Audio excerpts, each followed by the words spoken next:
चंद्रयान-3 का लॉन्च शुक्रवार को सफलतापूर्वक पूरा हो गया। चंद्र मिशन के तहत चांद पर भेजा गया चंद्रयान-3 5 अगस्त को चंद्रमा की कक्षा में प्रवेश करेगा। चंद्रयान-3 को आंध्र प्रदेश के श्रीहरिकोटा के स्पेस सेंटर से शुक्रवार दोपहर 2:35 पर लॉन्च किया गया था। फ्रांस दौरे पर गए पीएम मोदी ने चंद्रयान-3 के लॉन्च की बधाई देते हुए ट्वीट किया। पीएम मोदी ने कहा, चंद्रयान-3 ने भारत की अंतरिक्ष यात्रा में एक शानदार चैप्टर की शुरुआत की है।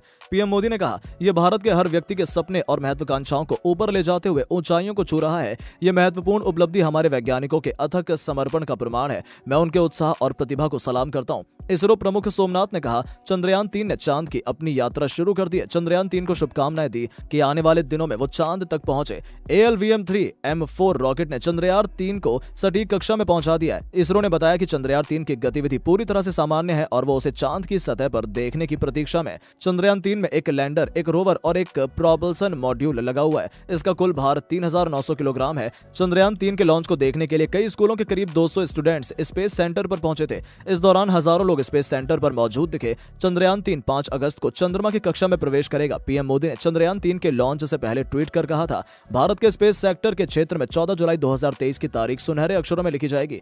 इस मिशन में चंद्रयान का एक रोवर निकलेगा जो चांद की सतह पर उतरेगा और लूनर साउथ पोल में इसकी पोजीशन होगी। चंद्रयान-3 की अपनी लॉन्चिंग के 4 चरण सफलतापूर्वक पूरे कर लिए हैं। इसरो के मुताबिक चंद्रयान-3 पृथ्वी की निर्धारित कक्षा में पहुंच गया है, जहां से वो चांद की कक्षा की ओर प्रस्थान करेगा। इसरो ने बताया है कि चंद्रयान-3 की गतिविधि पूरी तरह से सामान्य है और वो उसे चांद की सतह पर देखने की प्रतीक्षा में। लेकिन पिछली अनहोनी के बाद इसके कामयाब होने की कितनी संभावना है? चंद्रयान-3 में क्या-क्या बदलाव किए गए हैं? किन-किन चीजों का ध्यान रखा गया है? इस मिशन का लक्ष्य क्या है? बीते 50 सालों में कई मिशन प्लान और एग्जीक्यूट किए गए हैं, लेकिन चंद्रयान-2 ने पहली बार चांद पर पानी की खोज की। भले ही उसका लैंडर बाहर नहीं आ पाया, पर इस बार हम आश्वस्त हैं कि वो जरूर होगा। इस विश्वास के पीछे जो कारण है वो ये कि पिछली बार लैंडर के लिए जिस तकनीक का इस्तेमाल किया गया था उसमें अब बहुत बदलाव हुए हैं। हमारे वैज्ञानिकों ने चांद के एक चुनौतीपूर्ण हिस्से को चुना है। इस हिस्से को लूनर साउथ पोल कहते हैं। इसकी खास बात यह है कि इस पर धरती से सीधे नजर रखना मुश्किल है। यहाँ पर पानी और दूसरे खनिज पदार्थों के होने की काफी संभावना है। इस मिशन में चंद्रयान का एक रोवर निकलेगा, एक छोटा सा रोबोट जो कि चांद की सतह पर उतरेगा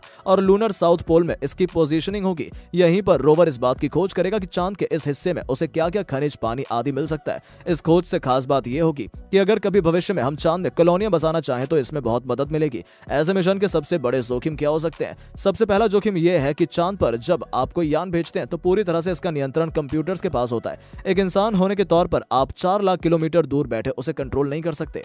वो पूरी तरह से आर्टिफिशियल इंटेलिजेंस की मदद से काम करता है। दूसरी चीज ये है कि चांद पर कोई जीपीएस नहीं है। जैसे हम धरती पर कोई गाड़ी चलाते हैं तो जीपीएस के माध्यम से कई जानकारियां हमें मिल जाती हैं। ड्राइवरलेस कारें जीपीएस तकनीक से ही काम करती है, लेकिन चांद पर यह काम नहीं करती। वहां आपको पता नहीं चलेगा कि आप कहां पर हैं, किस हिस्से में हैं, कितनी दूर हैं। इन सभी चीजों का अनुमान उसे ऑन बोर्ड सेंसर से लगाना है, तो इससे 2-3 नई मुश्किलें पैदा हो जाती हैं। अच्छी बात यह है कि इस बार इन सभी चीजों का ध्यान रखा गया है। भारत में हमें एक चीज हमेशा से सिखाई गई है कि अपने संसाधनों का भरपूर इस्तेमाल करें, संभव हो तो उनका पुनः उपयोग भी करें। जैसे जब चंद्रयान-2 भेजा गया था तो उसके 3 हिस्से थे, ऑर्बिटर, लैंडर और रोवर। ऑर्बिटर कामयाब रहा और वो अभी भी चांद की ऑर्बिट में घूम रहा है। तो इस बार जब हम चंद्रयान-3 भेज रहे हैं तो ऑर्बिटर का प्रयोग नहीं कर रहे हैं, क्योंकि ऑर्बिटर वहां पहले से मौजूद है। ऐसे में हमारे ऑर्बिटर की पूरी लागत इस बार बच गई। इसरो की सबसे अच्छी बात यह है कि ज्यादातर ये काम इन हाउस करते हैं, यानी काफी तकनीक वो खुद से डेवलप कर लेते हैं, जिससे कम लागत में हम बड़े मिशन को अमल में ला रहे हैं। चंद्रमा की ठंडी रात के तापमान -232 डिग्री सेल्सियस से बचने के लिए चंद्रयान-3 रात होने से पहले